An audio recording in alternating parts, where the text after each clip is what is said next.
Hello everybody and welcome back to the second shelf. It's a beautiful sunny Sunday and time for another Books Weekly, my weekly video in which I discuss the books that I've finished, read and started in the previous week. But before I talk about the books, I just wanted to ask you something. Because when I look back at my reading week, I sort of discovered a theme. There were a lot of ghosts, literal ghosts and figurative ghosts, and then I thought that I was watching on Netflix the series The Walking Dead. They are fighting ghosts, in a sense, zombies. So I was wondering whether you sometimes discover that without any intention, when you look back at a reading week or a reading month or whatever period you want to look back to, that you discover a theme that obviously one book led to another, and they make a whole, in a sense.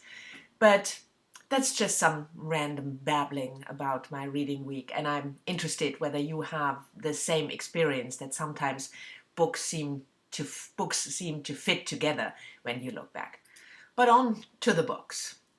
The first book I've started a while ago and finally finished last week, and that is The Secondhand Time by Svetlana Alexievich. Alexievich is an Ukrainian-born writer living in Belarus, and as you all probably know, she won the Nobel Prize Literature last year. I buddy read this book with Michael from Knowledge Lost and Victoria from A Hermit's Progress and Agnes from Beyond the Epilogue. I'll leave links to their really fantastic channels down below. The Secondhand Time is a non-fiction book. Alexievich mainly writes non-fiction, and she has a specific approach to non-fiction.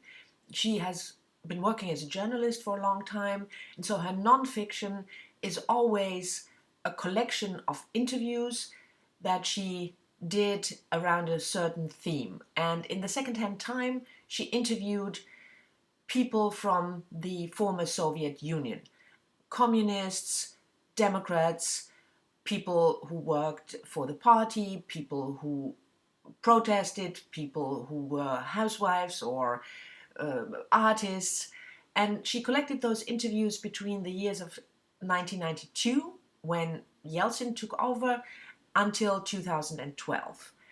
And what she does with those collections is that she wanted to give a picture, an idea of the country.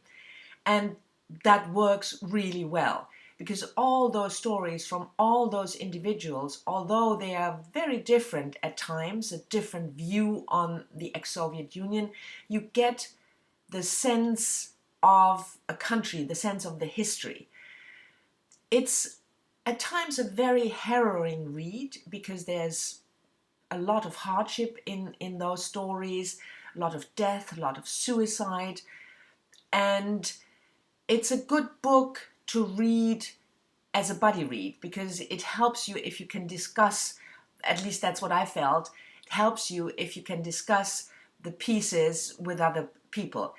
But I can highly recommend the book if you are interested in Russia, in the development from Soviet Union to Russia and the current climate in Russia. If you want to understand more about where Putin comes from and his politics, then The Secondhand Time is really a fantastic, interesting and thought-provoking read. So I can certainly recommend it, but be aware it's not an easy book to approach, because the stories are dense and quite, as I said, harrowing at times.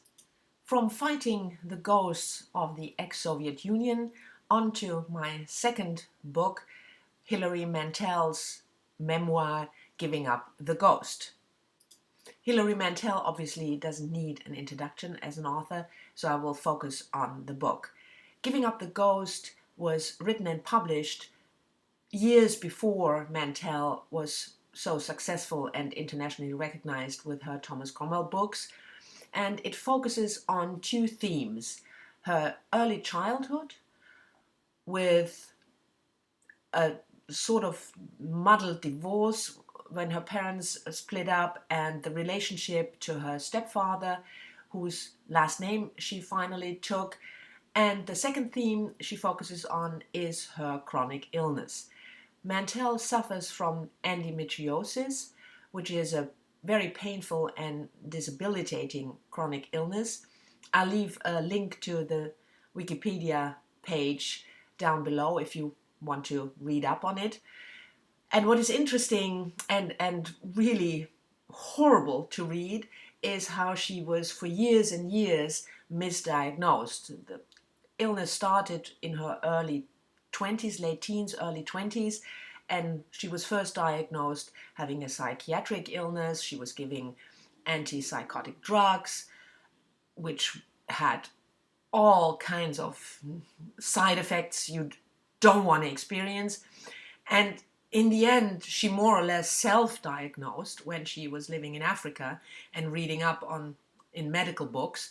And finally, a doctor in London confirmed the diagnosis and she was treated. But the illness was already so developed, because it took so long, that she still suffers from medication and treatment. She gained over 20 kilos or something because of the side effect of the drugs, and she discusses the fact that you all of a sudden your body changes in a way that you don't recognize. It's a very, very interesting read. I certainly recommend it if you are interested in Hilary Mantel as a person, if you like her books or are interested in her books. But I just wanted to point out that it ends way before Wolf Hall, so don't expect anything about the success of her books or what happened after she won the first and then the second Man Booker Prize. It's really focusing on childhood and her illness. But still, as I said, I recommend it if you're interested in Hilary Mantel. Ah, look, the sun is wandering into the room, so the lighting changed. The third book of the week was also a memoir, and a book that you could say is fighting a different kind of ghost.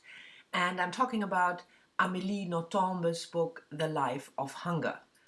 Amélie Nothomb is a contemporary writer born in Belgium, writing in French, and she is best known for her books that are not genre in the sense of crime or thriller, but they always have this crime-related twist, psychological warfare, a bit morbid a lot of the times. She's a very, very busy writer. She produces and publishes a book a year.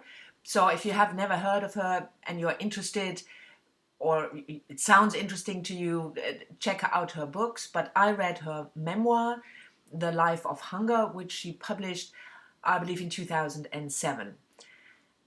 And the book tries to establish as a theme Amélie Nothomb's hunger for life, for books, for food, which developed into anorexia at times.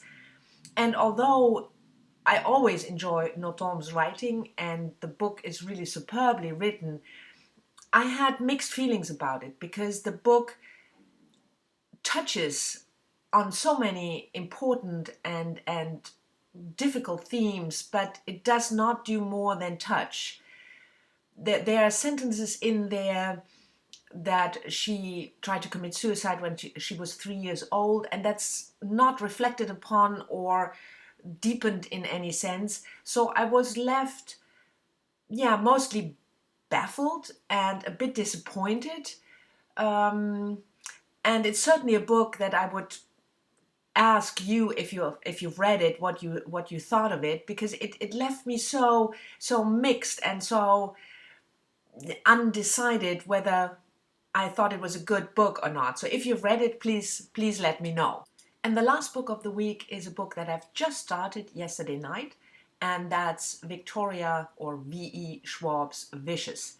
I've never read any Victoria Schwab, don't hate me, and I thought it was time. And because I'm not, as you know, if you're following my channel, not that good at young adult, I thought I'd start with her book for adults, Vicious, the first in a series. 10 pages, 15 pages in, really interested so far. Characters, Victor, that sound really interesting, and I know that a lot of you guys love the book.